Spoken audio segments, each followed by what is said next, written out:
कर लेना आप लोग। चलिए बहुत बढ़िया।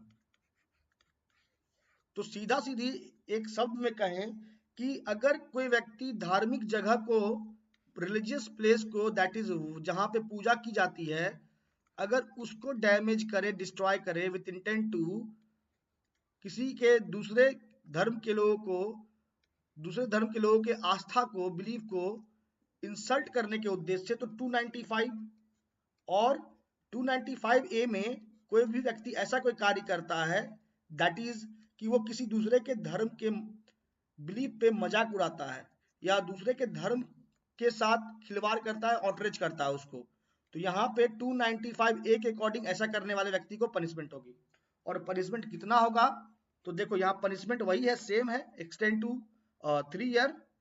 295 में 2 ईयर था और यहाँ पे 295 ए में 3 ईयर्स होगा, और उसके बाद फाइन या दोनों हो सकता है। अब 296 आता है, कहता है disturbing religious assembly. Disturbing religious assembly, एक बात बताओ, यहां पे कुछ लोग हैं, और ये लोग मान लो अपने नवाज को अदा करने के लिए ये लोग इकट्ठा हुए हैं, ठीक है। अब यहाँ पे एक ए नाम का व्यक्ति इनके सभा को क्या करता है, डिस्टर्ब करता है। ये जो सभा लोगों का हुआ है गॉड को नवाज अदा करने के रिस्पेक्ट में, और ए नाम का व्यक्ति इस सभा को अगर डिस्टर्ब करता किसी भी तरीके से करे, तो यहाँ पे जो ए है वो अंदर जाएगा 296 के अकॉर्डिंग। कभी कभी देखते हो ना हिंदुओं में जुलूस निकलता है, अगर बात हिंदू का करें तो हिंदू धर्म के अनुसार कभी कभी देखते हो कि हम लोग मूर्ति को पूजते हैं और उसके बाद उसको भसाने के लिए हम लोग जाते हैं। तो जब हम लोग जा रहे हैं उसको, तो वहां पे जो लोग हैं उस लोगों को, उस सभा के जो लोग हैं उनको कोई डिस्टर्ब कर रहा है, तो वो अंदर जाएगा 296 के अकॉर्डिंग। तो रिलीजियस पर्पस के लिए जो सभा गठित हुआ है, अगर उस सभा को कोई भी डिस्टर्ब करेगा तो वो जाएगा 296 के अकॉर्डिंग अंदर। और अंदर कितने टाइम के लिए जाएगा, तो यहाँ पे देखो अंदर जाएगा वो 1 साल के लिए, फाइन या दोनों। बात समझ में आया, वेरी गुड। अब उसी आगे बढ़ते हैं और बात करते हैं हम लोग 297 का। देखो 297 क्या कहता है, ट्रेसपासिंग ऑन ब्यूरल प्लेसेस। एक बात बताओ, एक ए नाम का व्यक्ति है, इसने क्या किया, यहाँ पे मुस्लिम्स में क्या होता है, आपको पता है मुस्लिम्स में क्या होता है, जब एक व्यक्ति की मृत्यु हो जाती है तो उनको दफना दिया जाता है।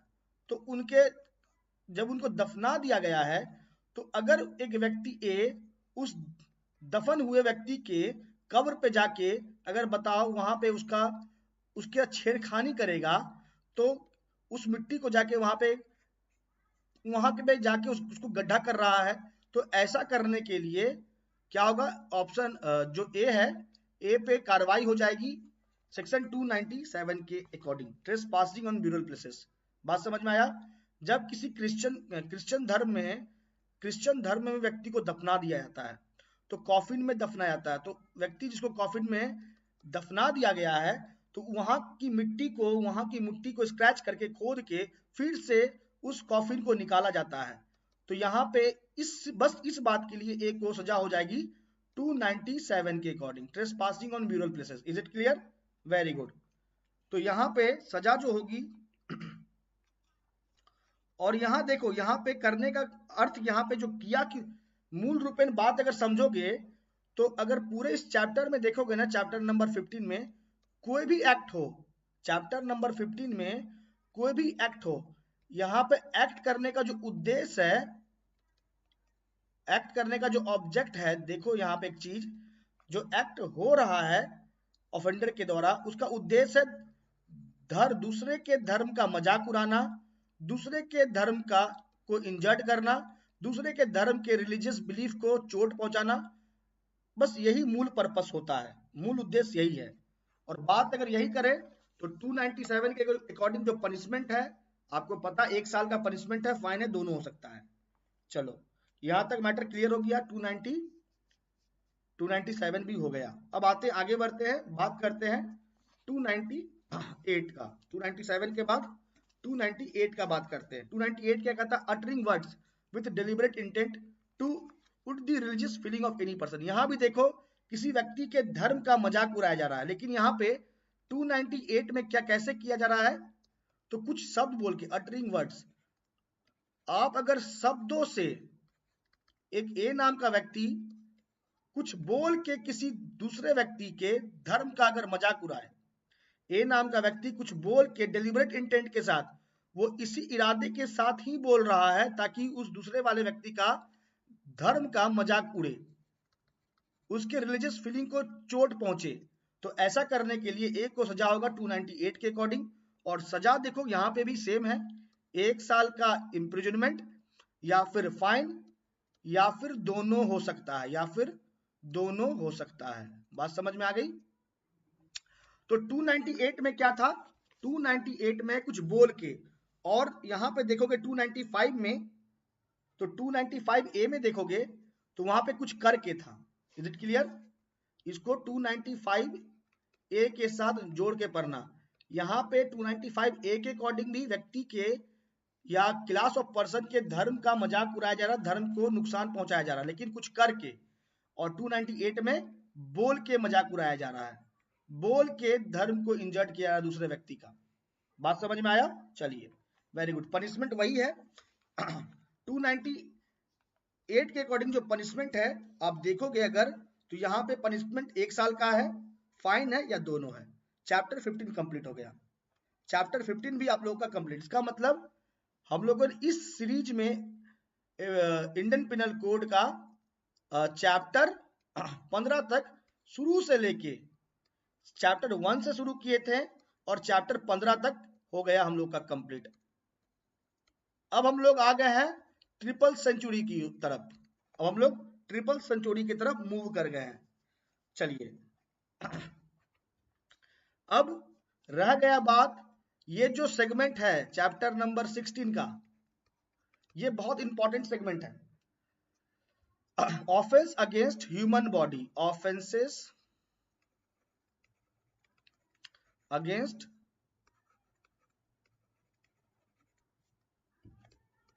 Human body. और इसमें जो महत्वपूर्ण जो सेगमेंट है, इसमें जो महत्वपूर्ण सेगमेंट है वह है कल्पेबल होमिसाइड और दूसरा मर्डर। देखो, एक बात हम आप लोगों को बता देना चाहते हैं कि मैंने कल्पेबल होमिसाइड को और मर्डर को एकदम डिटेल्ड तरीके से बताया है, लेकिन हम यहाँ पे भी कुछ डिस्कस करेंगे, कुछ पॉइंट्स को हम लोग कल्पेबल होमिसाइड का और मर्डर का डिस्कस करते हैं। चलो, बहुत इंटरेस्टिंग होता है ये कल्पेबल होमिसाइड और मर्डर का कॉन्सेप्ट। 299 और 300। अगर हम लोग बात करें कल्पेबल होमिसाइड और मर्डर का, तो एक चीज देखो, होमिसाइड का मतलब क्या होता है? सबसे पहले तो ये समझो, what do you mean by the term homicide. तो होमिसाइड का मतलब होता है killing of one person, killing of one person by another person, is it clear? That is homicide. Okay Priyanka ji, okay, निश्चिंत रहें। तो अब यहां देखो, होमिसाइड का मीनिंग तो आप लोग समझ गए। अब सबसे महत्वपूर्ण है कि होमिसाइड भी 2 तरीके का होता है। इसका टाइप्स में अगर बात करें तो ये भी 2 टाइप का होता है। एक होता है लॉफुल होमिसाइड और दूसरा होता है अनलॉफुल। Is it clear? चलो, जैसे बात करें लॉफुल होमिसाइड का, तो लॉफुल होमिसाइड में क्या क्या आ गया? जब एक व्यक्ति को मारना आपको कानून इस बात की अनुमति दे रही हो। जैसे अगर हम बात करें सेक्शन 100 का, सेक्शन 100 को देख लो। अगर हम बात करें सेक्शन 76 का, 79 का, तो ये सब जो है जनरल एक्सेप्शन के केस में, अगर यहां पे लिख दो जनरल एक्सेप्शन, जनरल एक्सेप्शन के केस में अगर एक व्यक्ति अगर दूसरे का डेथ काउज कर भी देता है तो वो नहीं माना जाएगा कल्पेबल होमिसाइड, वो लॉफुल है ना। 100 में और 103 भी है इसके साथ आपको पढ़ना। Is it clear? Very good. और वहीं जस्ट दूसरी ओर देखोगे, हम लोग को अनलॉफुल होमिसाइड को अच्छे समझना है। हम लोगों को अनलॉफुल होमिसाइड को अच्छे से समझना है और इसको डिटेल में हम आपको समझाते हैं। देखो, बात अगर हम लोग अनलॉफुल होमिसाइड का करेंगे, अनलॉफुल होमिसाइड का अगर करें तो इसको देखो किस किस सेक्शन के अकॉर्डिंग हो रहा है। एक तो under section 299, under section 300, under section 304A, under section 304B, है ना। चलिए, तो ये सब एक्सेट्रा कर दो। ये सब जो है ये अनलॉफुल कैटेगरी में आ रही है। ये होमिसाइड तो है, ये अनलॉफुल है और इसको लॉ, इसको कानून मान्यता नहीं देता है, इसको कानून प्रोहिबिट करता है, इसको कानून प्रोहिबिट करता है। आप ऐसा कर नहीं सकते हो इस कैटेगरी के होमिसाइड्स को। जैसे फॉर एग्जांपल, अब बात करते हैं सबसे पहले कल्पेबल होमिसाइड का। बात करते हैं कल्पेबल होमिसाइड का। देखो, बात अगर कल्पेबल होमिसाइड का होगा तो सबसे महत्वपूर्ण, अभी आप मर्डर को भूल जाओ। अभी मर्डर नाम का चीज भी होता है कुछ। अगर आप चाहते हो अच्छे से समझना, दोनों के बीच प्रॉपरली आप चाहते हो डिस्टिंग्विश करना, तो अभी मर्डर को भूल जाओ कि मर्डर भी एक चीज होती है, कोई चिड़िया का नाम है।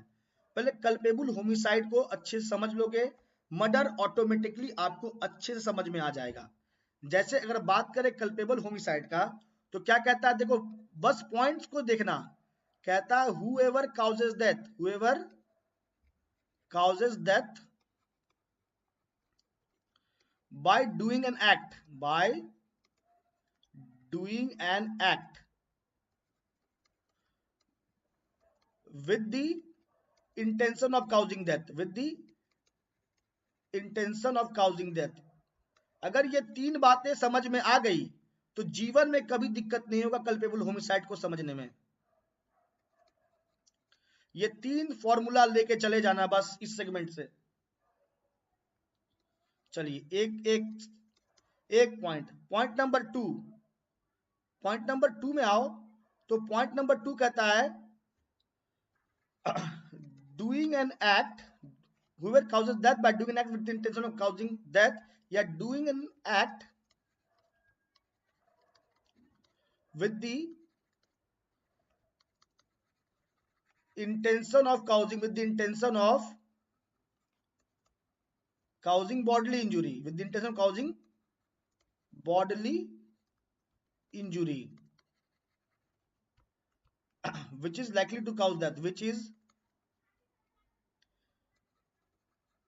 likely to cause death। और तीसरा बात, तीसरा नंबर पॉइंट को लेके चलते हैं, तो तीसरा नंबर पॉइंट यहां पे लिख देते हैं आपको 1, 2 और पॉइंट नंबर थर्ड देखो doing an act which the offender knows, which the offender knows doing an act which offender knows as is likely to cause, as is likely to cause death। ठीक है, आप लोग समझ लेना। यहाँ पे तीन बातों को समझना मेरी बातों को।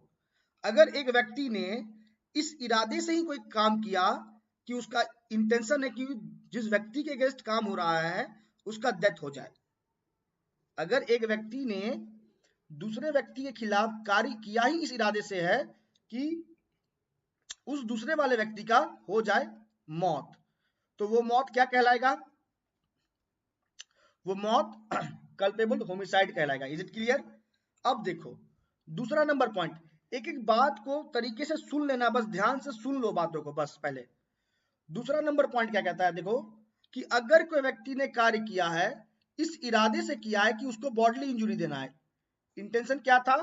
बॉडली इंजुरी देने का, और अगर उस बॉडली इंजुरी से मौत हो सकती थी, अगर उस बॉडली इंजुरी से लाइकली टू काउज डेथ कह रहा है यहाँ पे, अगर मौत हो सकती थी, जरूरी नहीं कि मौत हो जाए, जरूरी नहीं है कि मौत हो जाए। अगर किसी व्यक्ति ने कोई एक्ट किया और वो एक्ट हुआ है इस इरादे से कि बॉडली इंजुरी करना है, हालांकि उस बॉडली इंजुरी से मौत हो भी सकती है, मौत हो भी सकती है, जरूरी नहीं है कि मौत हो ही जाएगी, मौत हो भी सकती है, ऐसा सिचुएशन है। और अगर इस सिचुएशन में मौत हो गई तो वो मौत, वो डेथ क्या माना जाएगा? वो कल्पेबल होमिसाइड माना जाएगा। ठीक है। और तीसरा नंबर पॉइंट, अगर मान लो किसी व्यक्ति ने एक्ट किया और यहां पे उसको पता है उसके द्वारा किए गए एक्ट से किसी व्यक्ति को, जिसके खिलाफ वो एक्ट कर रहा है, उसको बॉडली इंजुरी होगा और हो सकता है कि उस बॉडली इंजुरी से उसकी मौत हो जाए, मौत होगी ही, जरूरी नहीं है हो जाए। तो अगर मौत हो गई तो बताओ वो मौत क्या कहलाएगा? वो मौत कल्पेबल होमिसाइड कहलाएगा। अब इसको थोड़ा सा इलस्ट्रेशन जैसे देंगे ना, इलस्ट्रेशन जैसे देंगे आप लोगों को बात समझ में आने लगेगा। अब देखो यहाँ पे सबसे पहले आप लोगों को कुछ इंपॉर्टेंट बता दूं कि T20 मॉक टेस्ट जो अनअकैडमी पे हो, अभी तक मुझे अनअकैडमी पे फॉलो नहीं किए हो ना, तो फटाफट अनअकैडमी पे फॉलो कर लो, इससे आपका बेनिफिट है। T20 mock test series Unacademy पे लगातार होता है, आप इसमें पार्टिसिपेट जरूर करो, कोड अप्लाई करो, लॉ इज लाइफ, आपको फ्री एक्सेस मिल जाएगा। स्पेशल क्लासेस जो अनअकैडमी पे होती है आप इसमें पार्टिसिपेट करो, ये फ्रीली है, आप फ्री भी आप स्पेशल क्लासेस को हमारा अटेंड कर सकते हो। बस करना कुछ नहीं है, आपको इस वीडियो के डिस्क्रिप्शन बॉक्स में जाना है, और जब आप इस वीडियो के डिस्क्रिप्शन बॉक्स में जाओगे ना, आपको सबसे ऊपर में ही मेरा अनअकैडमी का प्रोफाइल लिंक दिखेगा, आपको बस उस पर क्लिक करना है और उसके बाद आपको बस ये कोड अप्लाई करना है, लॉ इज लाइफ, आपको मेरे स्पेशल क्लास का फ्री एक्सेस मिल जाएगा। बैचेस अनअकैडमी पे बनी हुई है आपकी कंप्लीट प्रिपरेशन के लिए, आप चाहो तो किसी भी बैच के लिए जा सकते हो। आपको बैच के लिए अगर जाना है तो भी आप प्रोफाइल पे लिंक पे क्लिक करके आप मेरे तक पहुंच सकते हो। प्लस का जो प्राइसिंग प्लान आपको स्क्रीन पे दिख ही रहा है, 1 मंथ से लेकर 24 मंथ तक का है, आप अपने अकॉर्डिंग सिलेक्ट कर सकते हो प्राइसिंग प्लान। और टोटल अमाउंट पे आप अगर कोड अप्लाई करते हो लॉ इज लाइफ तो आपको 10% का डिस्काउंट भी मिलता है। रैपिड रिवीजन के लिए बैचेस बनी हुई है, आरजीएस एचजीएस के लिए आरंभ टेस्ट सीरीज चल रही है, आप इसमें पार्टिसिपेट कर सकते हो फ्रीली। बस याद रखो कोड अप्लाई करना, लॉ इज लाइफ, आपको फ्री एक्सेस मिल जाएगा। और सबसे महत्वपूर्ण बात कि आप यहां तक पहुंचोगे कैसे, अनअकैडमी पे मेरे तक पहुंचोगे कैसे? सबसे बड़ा मुद्दा तो यही है कि आप अनअकैडमी तक पहुंचोगे कैसे। मेरे पास 2 तरीका है, देखो अनअकैडमी का प्रोफाइल लिंक आपको इस वीडियो के डिस्क्रिप्शन बॉक्स में दिखेगा, आपको उस लिंक पे क्लिक करने के बाद बस करना क्या है, फ्री एक्सेस के लिए कोड अप्लाई करनी है, law is life without any space, आपको बस कोड अप्लाई करना है, लॉ इज लाइफ, है ना, ये कोड आपको दिख रहा है डार्क रेड कलर में, ये कोड अप्लाई करोगे आपको मेरे रिकॉर्डेड सेशंस फ्रीली एक्सेस हो जाएंगे, लाइव सेशन फ्रीली एक्सेस हो जाएंगे। चलिए अब बात करते हैं इलस्ट्रेशन का। अब बात इलस्ट्रेशन का करें तो देखो एक बात बताना, यहाँ पे एक ए नाम का व्यक्ति है और एक बी नाम का व्यक्ति है। ए नाम के व्यक्ति ने ए नाम के व्यक्ति ने बी नाम के व्यक्ति पे गोली चलाई, गन चलाई, क्या चलाई? एक बंदूक। अब इन दोनों के बीच का दूरी जो है ना बहुत ज्यादा है, मान के चलो 200 मीटर है। कितना मीटर है? 200 मीटर है, 200 मीटर है दूरी, और ए नाम का व्यक्ति बी नाम के व्यक्ति पे गोली चलाया। इरादा क्या था? इरादा था बी को मारने का, इंटेंशन था बी को मारने का, लेकिन दूरी बहुत थी, हो सकता था कि गोली ए को, हो सकता था कि ए का गोली, ए का बंदूक से निकला बुलेट हो सकता था कि उसको लगे ना। अब एक बात बताओ, इस सिचुएशन में अगर ए गोली चला देता है और उससे बी की मौत हो जाती है तो वो डेथ क्या मानी जाएगी? वो डेथ क्या मानी जाएगी? वो डेथ, वेरी गुड, वो डेथ कल्पेबल होमिसाइड मानी जाएगी। लेकिन अगर एक बात बताओ, एक बात बताएं हमें आप कि दूरी बहुत कम था, मान लो कि अगर यहाँ 50 मीटर का दूरी होता तो टारगेट साफ साफ दिख रहा था तो क्या होता? अगर साफ साफ दिख रहा था मीन्स टू से कि मौत होने का, डेथ होने का प्रोबेबिलिटी अधिक था, डेथ का जो प्रोबेबिलिटी है, मरने का जो संभावना है अगर वो अधिक है, मैक्सिमम है, मौत होगा ही, निश्चित है मौत होना, तो फिर यहां पे ये डेथ हो जाता। बात समझ में आई? तो आप कल्पेबल होमिसाइड और मर्डर के बीच में सिर्फ इस आधार पर ही डिफरेंशिएट कर सकते हो कि मरने का जहां संभावना कम है और अगर कार्य किया गया है उस इरादे से ही कि दूसरे व्यक्ति जिसके खिलाफ कार्य हो रहा है, एक्ट हो रहा है, उसका डेथ काउज करना है, तो वो माना जाएगा कल्पेबल होमिसाइड। अगर संभावना कम है मरने का लेकिन मर भी गया तो वो कल्पेबल होमिसाइड। लेकिन मरने का संभावना पूरा था, मरना जो था निश्चित था, और उस सिचुएशन में व्यक्ति मर गया, तो जो व्यक्ति एक्ट किया है इंटेंशनली उसको मारने का, वो व्यक्ति मर्डर के लिए लायबल होगा। क्योंकि आप जब देखोगे ना, आप जब पॉइंट फर्स्ट को देखोगे कल्पेबल होमिसाइड का और मर्डर का, तो दोनों का पॉइंट आपको सेम दिखेगा। कल्पेबल होमिसाइड के केस में भी यही बात बोल रहा है कि एक व्यक्ति ने कार्य किया, इरादतन किया, ताकि दूसरे का डेथ काउज कर सके। अगर डेथ हुआ तो कल्पेबल होमिसाइड। और हूबहू यही बात पॉइंट नंबर फर्स्ट में मर्डर के लिए भी बोला गया है। तो आप इन दोनों के बीच में डिस्टिंग्विश कैसे करोगे, अंतर कैसे निकालोगे? तो आप इन दोनों के बीच में अंतर निकालोगे एक पॉइंट से। वो पॉइंट क्या है? वो पॉइंट है कि मरने का संभावना जहां पे अधिक हो वो मर्डर, जहां मरना निश्चित था कार्य के द्वारा तो वहां मर्डर।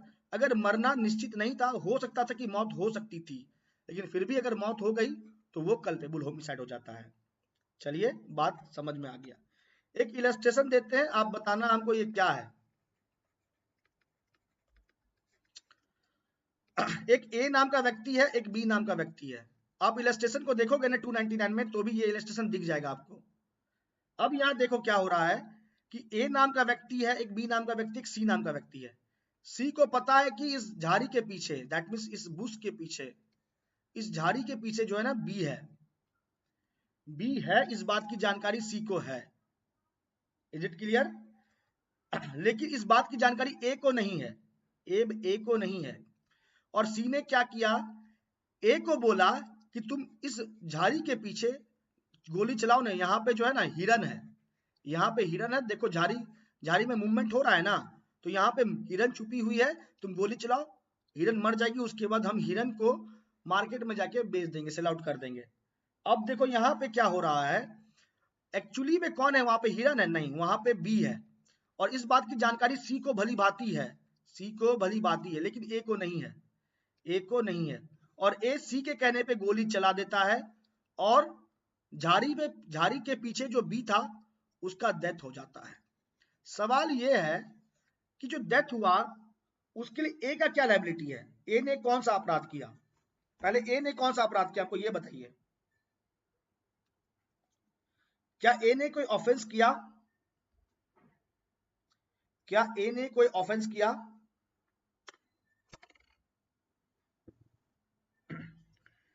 क्या ए ने कोई ऑफेंस किया? यस और नो?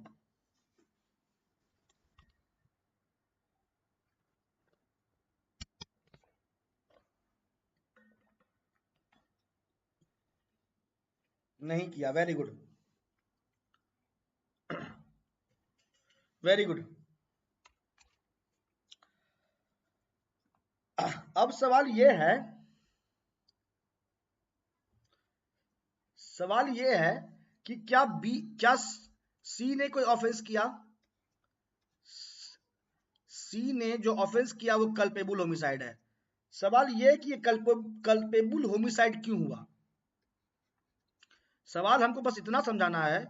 आप इलस्ट्रेशन में देखोगे तो वहां बोल रहा है कि कल्पेबल होमिसाइड है।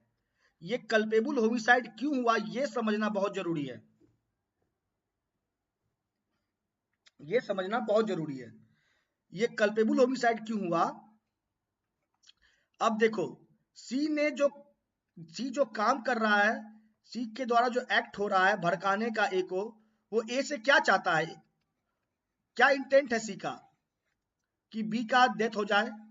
अब देखो, अब यहां पे अगर एक गोली चलाया, और गोली बी, कोई जरूरी है कि गोली बी को ही लगे?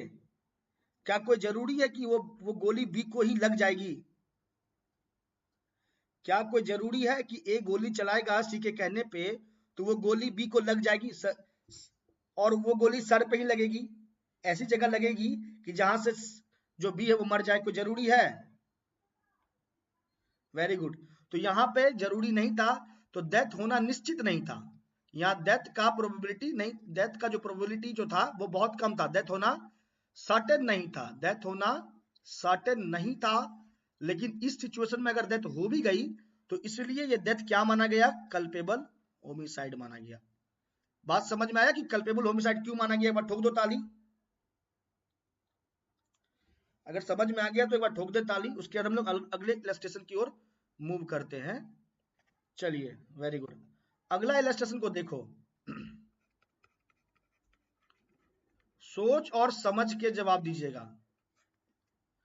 अब ए नाम का व्यक्ति है और एक बी नाम का व्यक्ति है। अब ए नाम का व्यक्ति और बी नाम के व्यक्ति में हो रहा है फाइट। क्या हो रहा है? फाइट हो रहा है। अब जब फाइट हो रहा है तो इस फाइट के दरमियान अब बी की जो वाइफ है, बी की जो वाइफ है ना, दैट इज डब्ल्यू, वो देखती कि मेरे हस्बैंड को तो कोई मार रहा है, मेरे हस्बैंड को तो कोई मार रहा है। अब कोई भी वाइफ अपने हस्बैंड को मार खाते हुए देखेगी तो कैसे बर्दाश्त करेगी? तो ये क्या की, और इसके गोद में ना, इसके गोद में एक 6 मंथ का बेबी है। कितने मंथ का बेबी है? महज 6 मंथ का एक बेबी है, महज 6 मंथ का एक बेबी है। और अपने हस्बैंड को मार खाता देख जो डब्लू है वो अपने गोद में उस बेबी को लेते हुए दौड़ी ताकि उसके हस्बैंड को चोट ना लगे। अब ए जो है एक फाइट उठाया, एक घूसा उठाया। ये घूसा उठाया बी को मारने, किसको मारने के लिए उठाया था? बी को मारने के लिए। हालांकि अगर ये घूसा बी को लगता ना, ये अगर घूसा बी को लगता तो बी को सिर्फ सिंपल हर्ट होता। क्या होता? बी को लगता तो सिंपल हर्ट होता। और ए घूसा उठाया था बी को मारने के लिए, लेकिन मीनवाइल अपने पति को मार खाता देख उसकी वाइफ अपने गोद में बच्चा लिए हुए उसकी तरफ दौड़ती है और अचानक से बीच में आ जाती है। डब्लू यहां आ जाती है और उसके गोद में जो बच्चा है उसको वो फाइट लगता है और उस बच्चे का हो जाता है डेथ। उस बच्चे का हो जाता है डेथ, उस बच्चे का डेथ हो गया। अब सवाल ये है कि ए का लायबिलिटी बताए हमें। ए का लायबिलिटी क्या हुआ? क्या मर्डर है? क्या कल्पेबल होमिसाइड है? क्या ए ने कोई अपराध नहीं किया या ए ने सिंपल हट किया? ए का क्या लायबिलिटी है? प्रीति जी कह रही है कि नो ऑफेंस, फिर प्रीति जी कहती है सिंपल हट। एग्जैक्ट आंसर बताया सभी लोग, सिंपल हट, सिंपल हट, सिंपल। आशीष जी कह रहे हैं सिंपल हट, वेरी गुड। सभी लोग आंसर करें ताकि आप लोगों के कॉन्सेप्ट जो है वो समझ में आए। यूमी जी कह रही है कल्पेबल होमिसाइड, प्रतीक जी कह रहे हैं simple hurt, Shivendra ji simple hurt, Ansari ji 299, Rohit ji culpable homicide, simple hurt, sorry simple hurt, grievous hurt. देखो अब मैटर क्या है समझना, हमको ये समझना है कि ए जो लाइबल होगा, यहाँ बच्चे का मौत हो गया है, यहाँ बच्चे का मौत हो गया।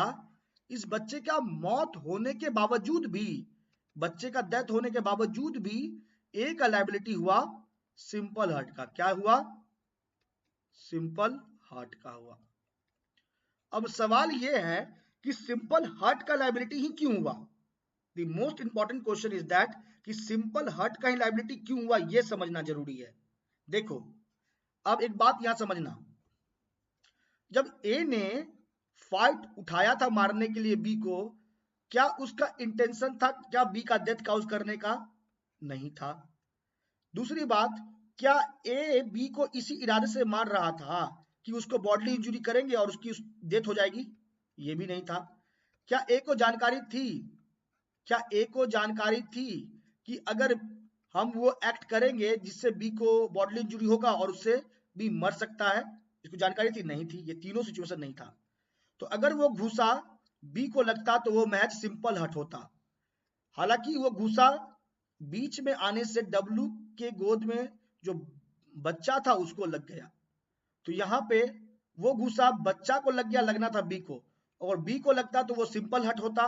क्यों होता ये मैंने आपको समझाया। तो इसलिए वो घूसा बी को लगता तो सिंपल हट होता, तो इसलिए वो घूसा अगर उस बच्चे को भी लग गया है तो भी यहाँ पर ए जो लाइबल होगा वो सिर्फ सिंपल हर्ट के लिए होगा। Is it clear? बात समझ में आया कि वो सिंपल हर्ट के लिए क्यों लाइबल होगा? मेन मुद्दा इस बात को समझना कि वो सिंपल हर्ट के लिए क्यों लाइबल हो रहा है, बस ये है मेन मुद्दा।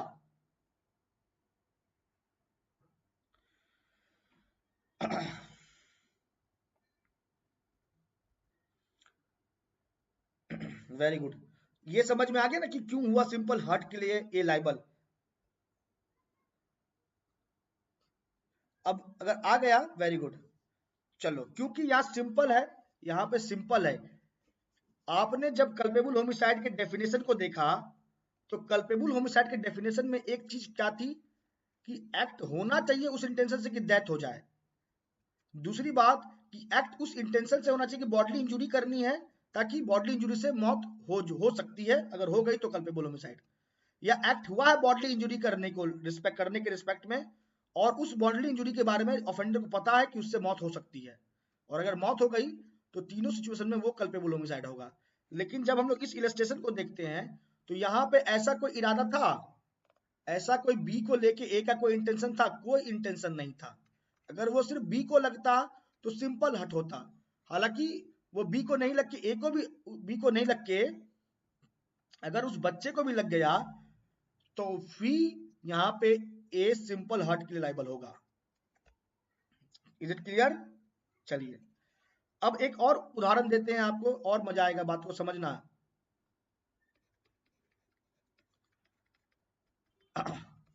एक ए है और एक बी है। ए ने ए क्या कर रहा है, ये हस्बैंड है, मान के चलो ये हस्बैंड है और ये वाइफ है। अब यहाँ पे देखो क्या हो रहा है कि जो हस्बैंड है वो अपनी वाइफ को मार रहा है, अपनी वाइफ को बीट कर रहा है, मार रहा है, और उसकी वाइफ के गोद में एक महज 7 महीने का बेबी है, 7 मंथ का। कितने मंथ का? 7 मंथ का। महज 7 मंथ का बच्चा उसके गोदी में है, और ये इस बात को देख रहा है, लेकिन वो उस बच्चे को मारना नहीं चाहता है। वो उस बच्चे को मारना नहीं चाहता था, वो अपनी वाइफ को मार रहा था। बस अचानक से जो हाथ उठा का, वो हाथ उसकी वाइफ को ना लग के उस बच्चे को लग गया, और जोर से लग गया, बच्चा मर गया। अब सवाल ये है कि इस ए का क्या लायबिलिटी होगा? सवाल ये है कि यहां पे अब बताओ कि ए का क्या लायबिलिटी होगा? इस सिचुएशन में ए का क्या लायबिलिटी होगा?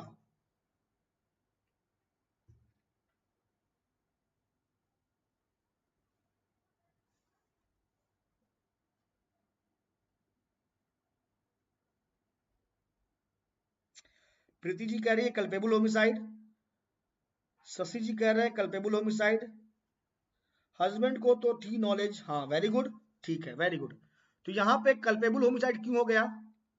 यहाँ पे सवाल ये है कि कल्पेबल होमिसाइड क्यों हो गया? ए लाइबल कल्पेबल होमिसाइड के लिए क्यों हो गया? क्योंकि gross negligence amounts to knowledge. एक बेबी उसके वाइफ के गोद में है, इस बात को भली भांति जान रहा है, फिर भी लापरवाह तरीके से अपनी वाइफ को मार रहा है। तो संभावना कितना ज्यादा है कि वो हो सकता है कि बी बचने के क्रम में वो घूसा बी के बचने के क्रम में वो घूसा उसके बच्चे को लग जाए। तो यहाँ तो पूरा लापरवाह तरीके से एक काम कर रहा है। तो ग्रॉस नेग्लिजेंस के आधार पर माना था कि वो नॉलेजली उसको पता है कि क्या होने वाला है, क्या हो सकता है। तो यहाँ पे को पता था कि वो गुस्सा हो सकता है कि उसके वाइफ के गोद में जो बेबी है उसको लग जाए, और अगर उसको लगेगा तो एक 7 महीने का बच्चा को अगर वो गुस्सा अगर लगेगा तो संभावना है कि उसकी मौत हो सकती है, हो ही जाएगी, नहीं है सिचुएशन हो सकती है। तो इसलिए यहाँ पे लायबल हो गया कल्पेबल होमिसाइड के लिए। बात समझ में आया कि क्यों हो गया? Very good. सबसे महत्वपूर्ण था यही बात को समझना, इसी बात को समझना। और एक इलस्ट्रेशन देते हैं। ये तो आज इलस्ट्रेशन में ही चला गया। चलो, एक ए नाम का व्यक्ति है और एक ए नाम का व्यक्ति क्या करता है, एक बी नाम का व्यक्ति है। इलस्ट्रेशन और दें या नहीं दें, कुछ और इलस्ट्रेशंस को देखो, बहुत इंपॉर्टेंट होता है ये सेगमेंट। देखो, एक नाम का व्यक्ति, एक बी नाम का व्यक्ति है, और यहां पे क्या किया, एक गड्ढा किया, और ए को पता है कि इस रास्ते से बी गुजरेगा, ए को पता है कि इस रास्ते से गुजरेगा बी, और उसने क्या किया, ए इस गड्ढे को किया इस रास्ते पे, और उस गड्ढे को ग्रास से ढक दिया। और जब इस गड्ढे को ग्रास से ढक दिया, क्या सोच के कि इस रास्ते को फर्म समझते हुए भी, सही समझते हुए इस गड्ढे से गुजरे और इस गड्ढे में गिर के मर जाए, ठीक है, ऐसा इरादा था। या बॉडली इंजरी हो, और उस बॉडली इंजरी से हो सकता है कि बी की मौत भी हो सकती है और मौत हो जाए, ऐसा इरादा था ए का। एक दिन क्या हुआ, जिस दिन गड्ढा किया गया उसी दिन उस रात को बी उस रोड को सही फर्म समझते हुए उस रास्ते से गुजरा, उस गड्ढे में गिर गया। अब देखो यहाँ पे आप इलस्ट्रेशन में देखोगे तो यहाँ पे बी की मौत भी हो गई उस गड्ढे में गिरने से, लेकिन ए लायबल हुआ कल्पेबल होमिसाइड के लिए। ए लायबल हुआ कल्पेबल होमिसाइड के लिए। कोई बता सकता है कि क्यों लायबल हुआ कल्पेबल होमिसाइड के लिए, लायबल ए?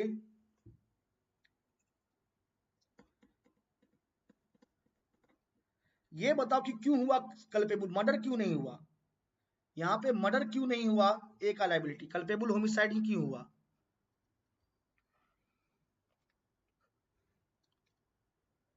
सबसे महत्वपूर्ण बात कि यहाँ पे कल्पेबल होमिसाइड ही क्यों हुआ। देखिए, हम आपको बताते हैं क्यों हुआ कल्पेबल होमिसाइड। क्योंकि यहाँ पे नहीं, वही तो समझना है, इलस्ट्रेशन में क्यों दिया कल्पेबल होमिसाइड। यहाँ पे मरने का संभावना क्या था, कोई जरूरी था कि बी अगर गड्ढे में गिरेगा तो मर ही जाए? क्या कोई जरूरी था कि बी अगर गड्ढे में गिरेगा तो वो मर ही जाएगा? इज इट नेसेसरी कि बी गड्ढे में गिरे और मर जाए? कोई जरूरी नहीं है, ठीक है। तो यहां पे कोई जरूरी नहीं था, तो मरने का प्रोबेबिलिटी क्या था, मरने का प्रोबेबिलिटी क्या था, लेस था कि हाई था? तो मरने का प्रोबेबिलिटी कम था।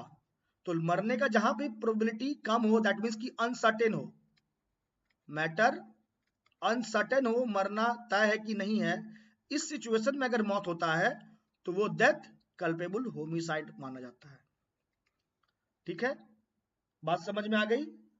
लेकिन अगर यहाँ पे ए क्या करता, इस गड्ढे को तो किया और इसमें बड़ा बड़ा पत्थर रख देता।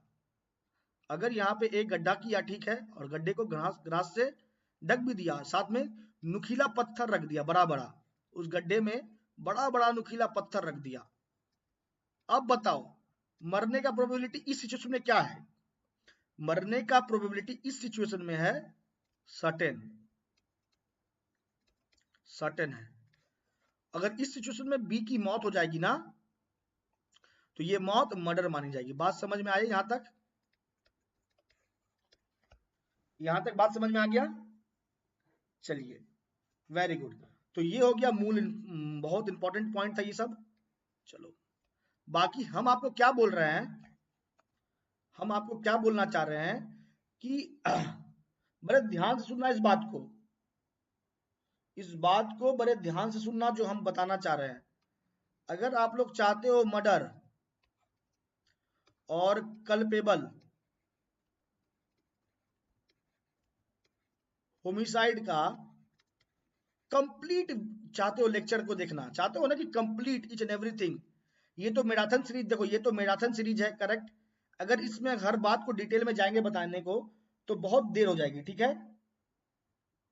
तो अब यहां देखो क्या है कि आपको अगर मर्डर का, कल्पेबल होमिसाइड का कंप्लीट अगर एपिसोड देखना है, ईच एंड एवरीथिंग अगर आपको देखना है विद केसेस के साथ, इलस्ट्रेशन के साथ, तो देखो हमने क्या किया है, इस वीडियो के डिस्क्रिप्शन में ना 6 एपिसोड, टोटल 6 घंटा का सेशन है।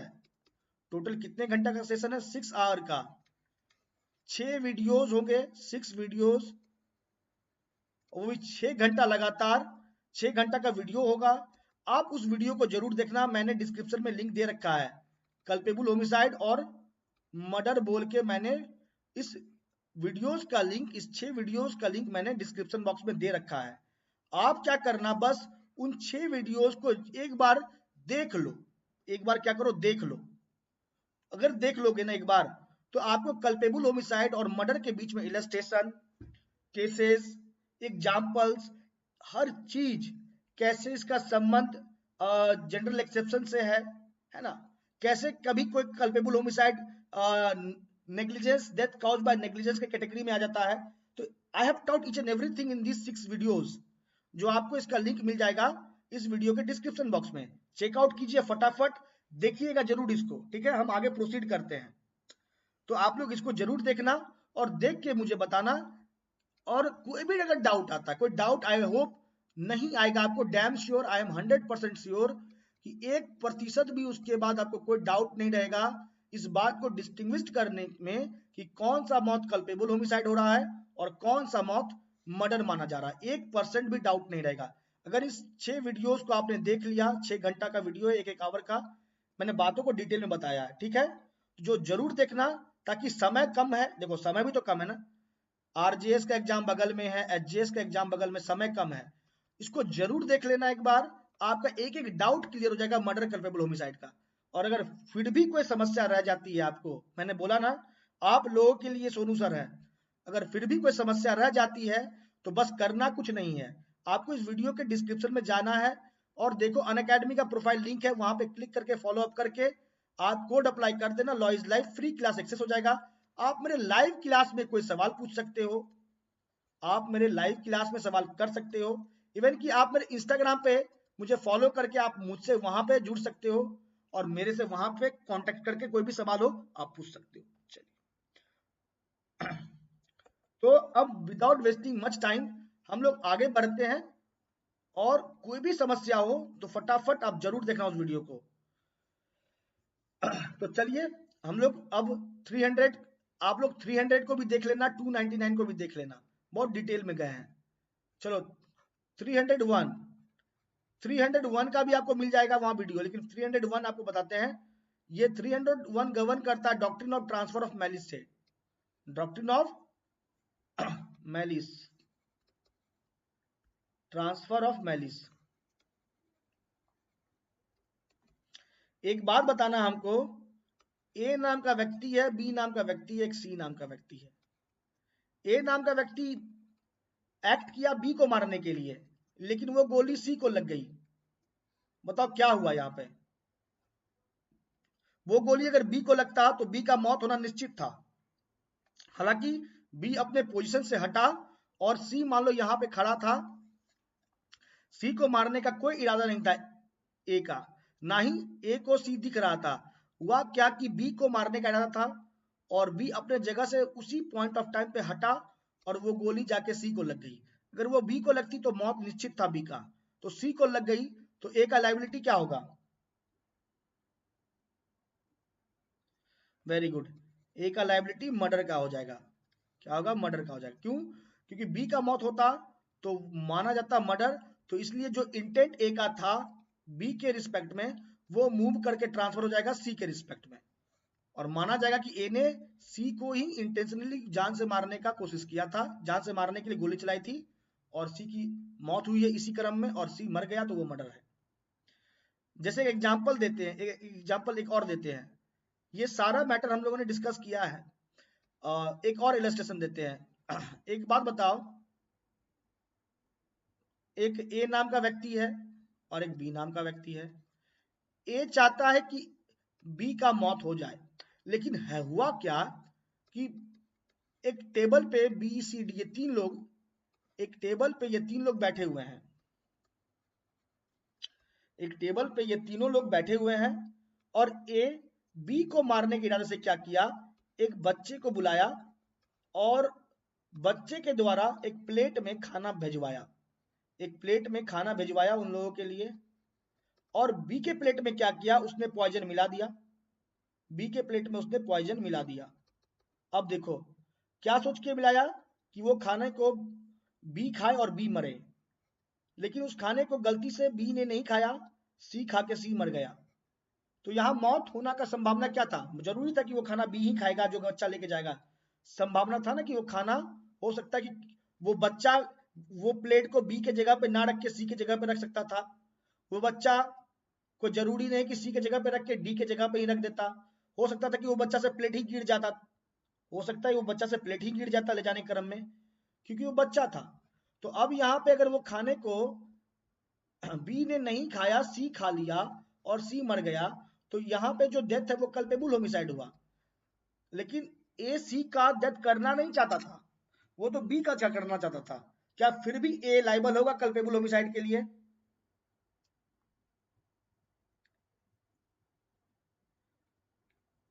क्या यहां फिर भी ए लाइबल होगा कल्पेबल होमिसाइड के लिए? पहले ये समझ में आया ना कि कल्पेबल होमिसाइड है क्यों?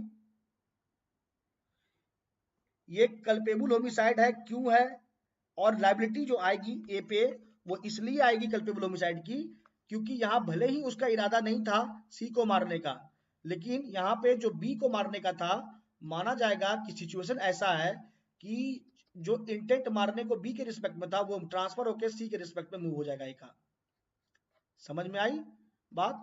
और यहाँ पे अगर बी की मौत होती तो वो कल्पेबल होमिसाइड माना था, तो सी की भी मौत हो गई है तो भी वो कल्पेबल होमिसाइड ही माना जाएगा। चलिए, ये हो गया कंसेप्ट आप लोग का क्लियर।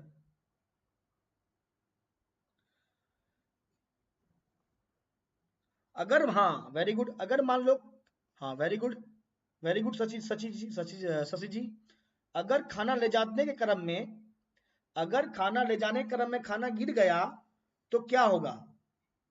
खाना ले जाने के क्रम में खाना गिर गया बच्चे से, तो वहां क्या होगा ये बताओ। सर्टेनिटी देखो, बात को समझना आप लोग, बात कोई जरूरी है कि खाना प्रॉपरली, हिमांशु जी कह रहे हैं कि सर्टेनिटी है दैट्स वाई, सर्टेनिटी है दैट्स वाई ये मर्डर होना चाहिए, नहीं। क्या संभावना है कि बच्चा से प्लेट गिर नहीं सकता है क्या? एक साथ तीन बच्चे, एक साथ एक बच्चा 3 प्लेट लेके जा रहा है हिमांशु जी, तो संभावना है कि नहीं कि प्लेट गिर जाएगा? यस और नो? है ना? एक साथ एक बच्चा, चाइल्ड, चाइल्ड का मतलब आप समझते हो, संभावना है।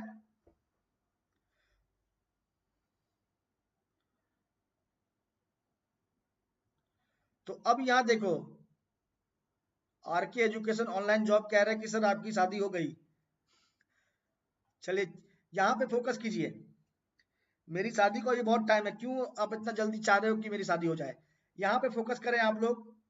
यहाँ बताओ कि कोई संभावना है कि नहीं कि बच्चे से प्लेट गिर जाए, या संभावना ये भी तो है कि वो बच्चा प्लेट, जो प्लेट में जहर है वो प्लेट बी के जगह पे ही रखाएगा? ये क्या जरूरी है? क्या ये जरूरी है?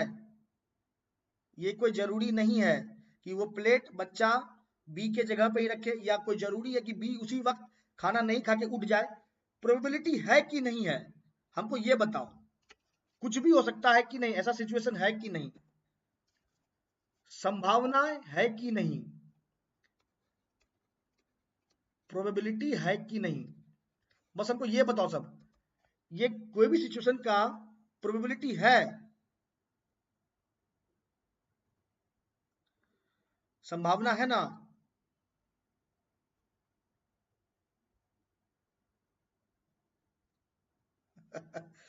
ओह माय गॉड, चलिए वेरी गुड।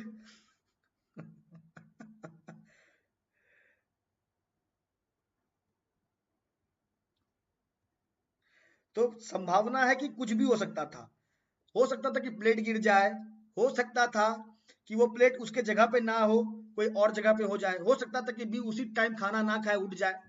तो संभावनाएं थी कि हो सकती थी। लेकिन अगर आपको पता ना, इस सिचुएशन में, इस परिस्थिति में अगर किसी की मौत होती है तो वो डेथ जहां पे सर्टेनिटी ना हो मौत को लेके, अगर उस सिचुएशन में मौत होती है तो वो कल्पेबल होमिसाइड होता है। हालांकि ए का क्या था इरादा, बी को मारने का, लेकिन वो खाना बी ने नहीं खाया, सी ने खा लिया, तो सी मर गया, तो सी के मौत का लायबिलिटी ए पे आएगा और वो होगा कल्पेबल होमिसाइड। ठीक है? Very good. अब सवाल ये, हाँ वेरी, ए ने नो डाउट ए ने एक्ट किया, समझो बात को, नो डाउट। अब बिना, देखो नो डाउट अगर एक कुछ भी नहीं करता, एक बात सोच के देखो, एक कुछ भी नहीं करता तो कोई ऑफेंस होता क्या? अगर वो खाने में जहर ही नहीं मिलाता, वो खाना ले जाने को ही नहीं बोलता बच्चे को, बच्चा खाना ही नहीं ले जाता, तो कोई अपराध होता? कोई भी अपराध होता? कोई भी अपराध नहीं होता, कोई भी अपराध नहीं होता, क्योंकि आपको पता है ना, चार चीजों को मिलके बनता है अपराध, ऑफेंस। इंटेंशन, उस इंटेंशन पे प्रिपरेशन, उसके बाद अटेम्प्ट, और उसके बाद कमीशन। तो आपका कहना है कि एक्ट ही नहीं होता, तो एक्ट ही नहीं होता तो फिर आप बताओ इंटेंट तक ही बात रह के सीमित हो जाता।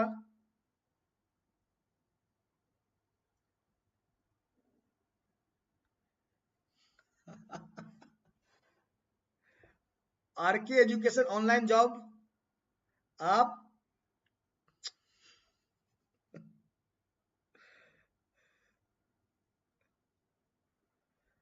Very good very good.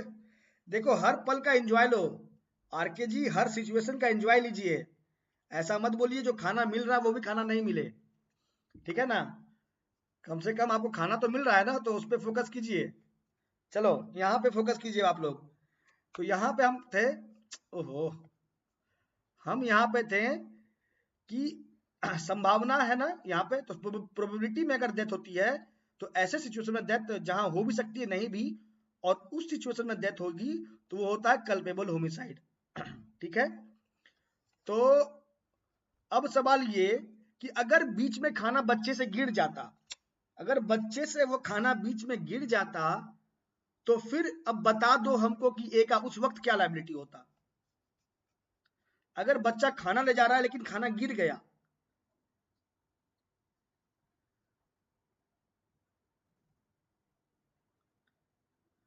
एक बात बताओ कि अगर, अगर यहाँ पे उस बच्चे के हाथ से वो खाना गिर जाता, मान लो टेबल पे ले गया बच्चा खाना की, वहां पे गिर गया, तो यहाँ देखो,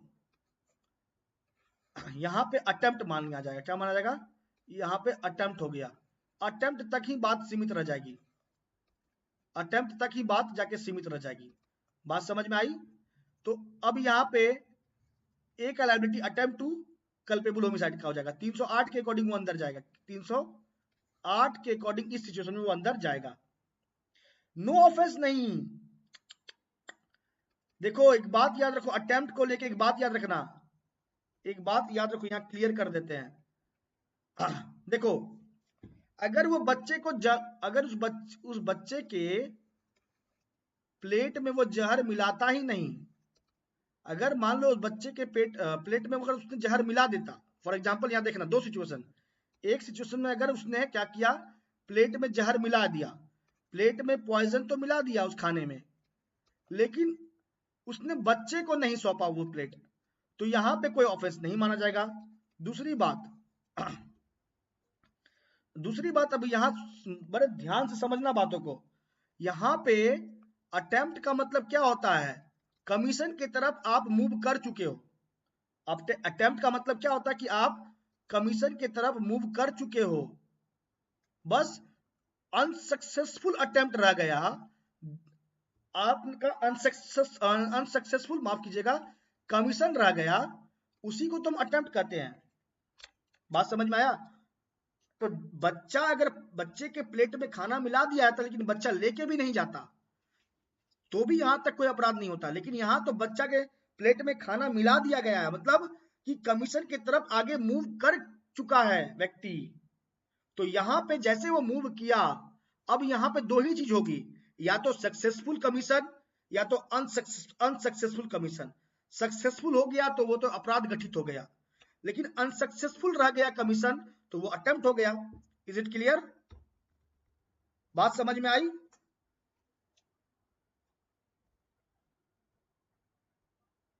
अब यहां तक किसी को कोई डाउट आई होप नहीं होना चाहिए। अगर बात समझ में आ गई तो एक बार ठोक दे ताली।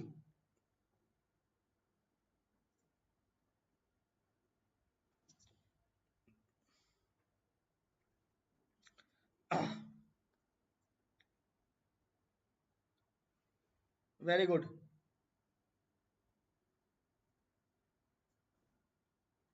Very good, very good, very good, very good, very good.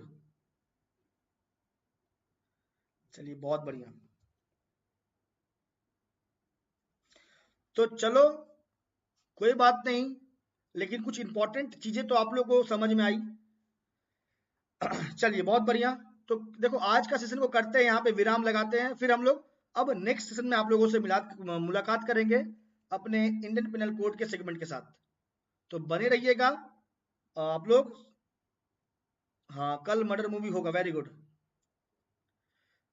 Ruchika जी, हम आप लोगों को बार बार बोल रहे हैं, I repeat again and again, those who, जो लोगों को अगर देखना है कंप्लीट, मैं बोल रहा हूं ना, एक बार कल आप 299 और 300 का वो 6 वीडियोस को जरूर देखो। वो 6 वीडियोस जो मैंने आपको डिस्क्रिप्शन बॉक्स में दे रखा है, आप डिस्क्रिप्शन बॉक्स में एक बार चेक तो करो जाके, थोड़ा सा तो कष्ट, थोड़ा सा कष्ट कर लीजिए कि इस डिस्क्रिप्शन बॉक्स में जाइए, वहां पे देखो दिखेगा कल्पेबुल होमिसाइड एंड मर्डर पे 6 वीडियोस दिखेंगे आपको। उन 6 वीडियोस को जरूर देखो। कोई डाउट होता है, इंस्टाग्राम का आईडी है, आप टेलीग्राम जुडिशियल ग्रुप से जुड़ सकते हो, अगर जुड़े हुए हो तो बहुत अच्छी बात है, आप वहां पे डाउट पूछ लो। 100% बता रहे हैं, अगर मन खुश नहीं हो गया ना तो फिर पढ़ाना छोड़ देंगे हम। एक एक बात मैंने बारीकी से समझाई है। 6 घंटा लगा है हमको 6 वीडियो बनाने में, और ये लाइव क्लासेस में ही हुआ है, ऐसा नहीं कि रिकॉर्डेड है, लाइव क्लासेस में ही हुआ है। तो इस 6 वीडियोस को देखो और उसके बाद फिर कल हमसे मिलो। कल ठीक आप लोगों से आईपीसी के साथ 9 बजे मुलाकात करेंगे, और फिर हम आपसे पूछेंगे कि कोई दिक्कत आप लोगों को बताओ, ठीक है। चलिए तो इसी के साथ करते हैं हम लोग आज का सेगमेंट को समाप्त। थैंक यू सो मच, बने रहने के लिए बहुत बहुत धन्यवाद। Good night to all of you, bye bye, take care.